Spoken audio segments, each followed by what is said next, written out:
Hello बच्चों, let's read this question. Question says in the following graphical representation for the reaction A is converting into B, there are two types of region. So ये रहा आपका graph right hand side पे बना है जो concentration के बीच में graph है, concentration and progress of the reaction के बीच में ये A है, ये डाउनवर्ड डायरेक्शन में जाता हुआ और ये अपवर्ड डायरेक्शन में जाता हुआ B है और रिएक्शन क्या है A is converting into B. सो यहाँ पे की कॉन्सेप्ट देखो क्या होगा. जैसे जैसे टाइम इंक्रीज होता है बाय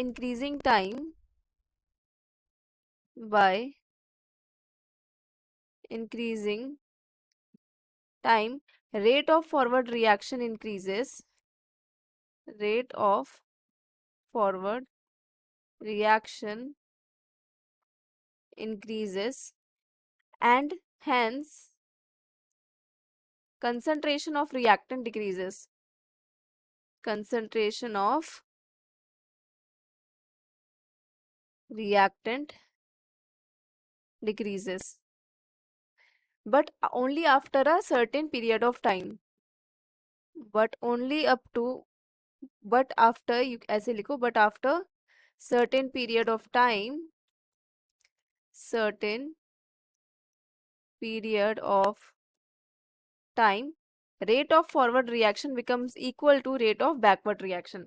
मतलब कि ऐसा नहीं है कि आपका हमेशा के लिए रिएक्टेंट का कंसंट्रेशन डिक्रीज होकर प्रोडक्ट बनता जाएगा, ऐसा नहीं होगा. एक टाइम ऐसा आएगा जिसमें आपका सारा रिएक्टेंट खत्म हो जाएगा और बीच में एक ऐसा पॉइंट आएगा जिसमें rate of forward reaction will be equals to rate of backward reaction होगा.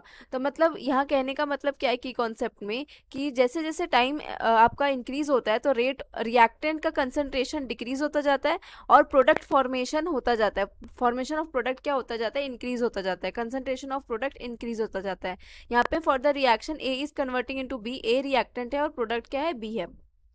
ठीक है. अब यहाँ पे रफ डायग्राम में यहाँ पे ड्रॉ करूँ जो आपको क्वेश्चन में भी गिवन है. तो ये रहा आपका कंसंट्रेशन रिप्रेजेंट कर रहा है. सपोज यहाँ पे ये जो है ये टाइम रिप्रेजेंट कर रहा है. ठीक है, ये टाइम है वाई एक्सिस, एक्स एक्सिस पे, और वाई एक्सिस पे कंसंट्रेशन है. तो यहाँ पे जो रिएक्शन क्या है, ए इज कन्वर्टिंग टू बी.